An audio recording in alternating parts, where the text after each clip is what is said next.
Hello everyone, this is going to be a match on Kulas Ravine. And I guess the reason why you haven't seen Kulas Ravine is I normally had that thumbs down. But there's two maps I really don't like. Zelnaga Caverns and Delta Squadrant, or Delta Quadrant, I don't know what it is. And anyways, I ended up getting those two maps 17 straight games in a row. And I think I lost about 13 of 17, maybe even worse than that. It's terrible.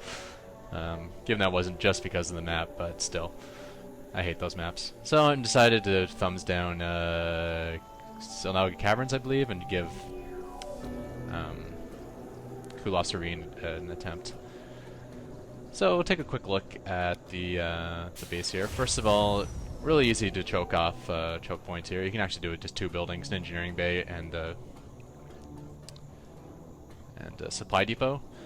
And you know, you can actually do the engineering bay this way. And then if you're facing Zerg and there's a bailing bust possibility, you can put like a barracks here, and then you can make it more solid by two strong buildings. So it's a pretty good choke, I gotta say that.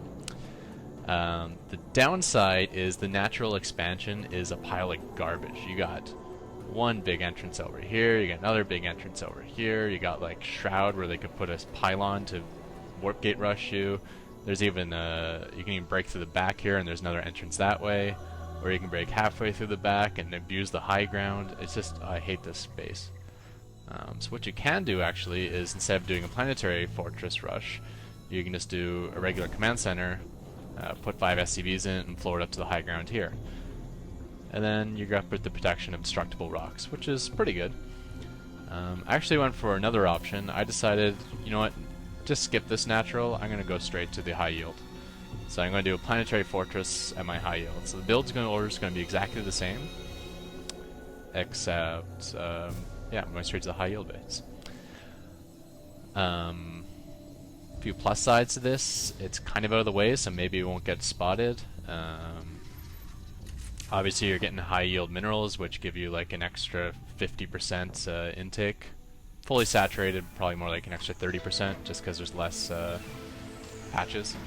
But still, pretty good. Downside is it's a little bit of a distance from your base. So if you're keeping your army behind your wall, it's going to be a long run for them to come and reinforce here. And a good early force can actually snipe a planetary fortress, especially if it involves something like Immortals, which do crazy damage to armored.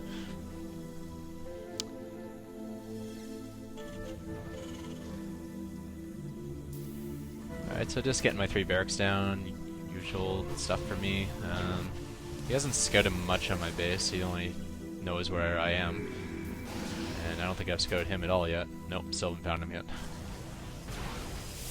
So it looks like it's going to be a 3 gateway robo, which is pretty normal, and chrono boosting his warp gate tech, which is also pretty normal. So this is pretty standard play for the Protoss, and he's busting out his rocks to take his natural, I suppose, in the high ground here.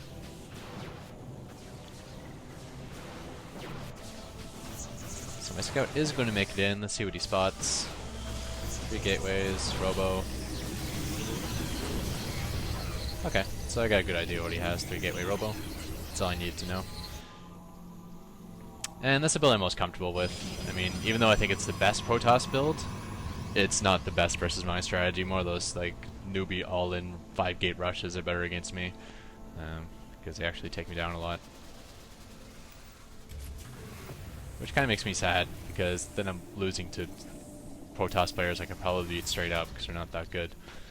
But at the same time, this does give me a really good advantage against high-level Protoss players.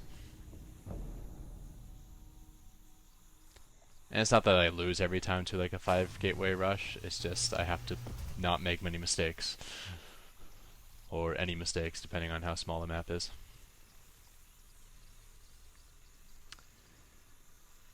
Alright, so let's see what's going on here. Let's get some speed up a touch. Got Twilight Council coming down. Wonder what that'll be for. Possibly Blink, maybe Charge Lots. And looks like he's got his Observer out. So yeah, he doesn't know what I am up to, so in about a second he's probably, well, not if he waits out there. He should probably send it in and see what I'm up against. I mean, a lot of Terrans go tech against Protoss. There you go. Now he knows I'm going bio. So, yeah, charge is definitely good versus bio, so that's a very good choice. Kind of intuition there by him.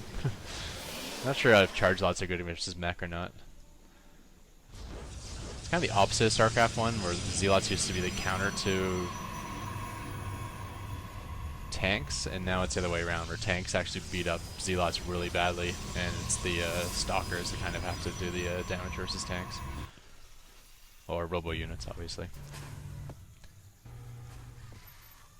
Looks like his observer did catch sight of my new command center, which I think is actually a good thing. Now he's going to believe this is going to be my first expansion coming up here. So I'm all for that.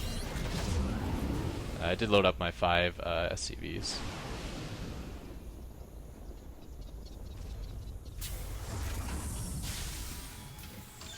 You could actually just kind of transport 5 at a time if you want to transfer up more. It'll only take a couple seconds. No, maybe 10 seconds. And looks like he has sight of my expansion now. No, he built this pylon here without checking the Zelnaga. Alright, so he still doesn't know about my high yield. That's pretty awesome.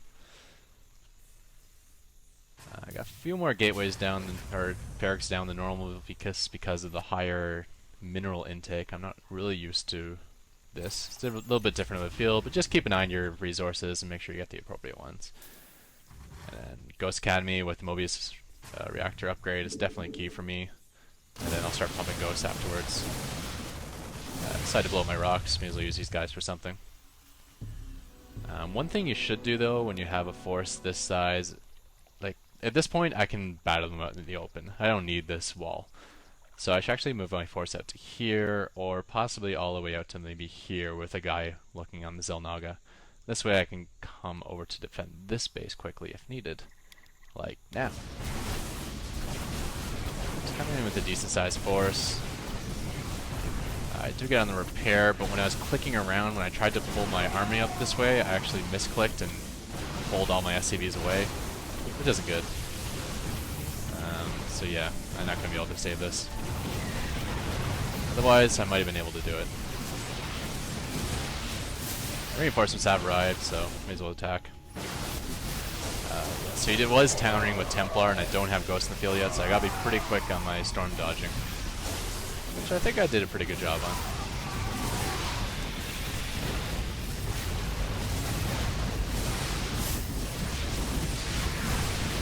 Probably shouldn't have let that one stalker get away, but at least I got the Starcraft.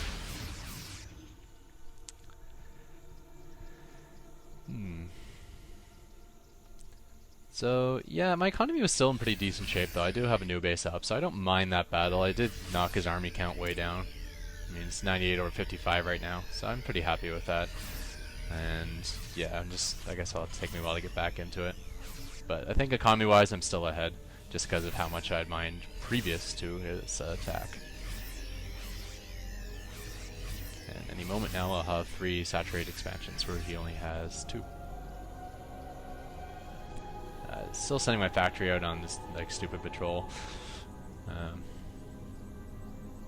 Yeah, just looking for any hidden expansions.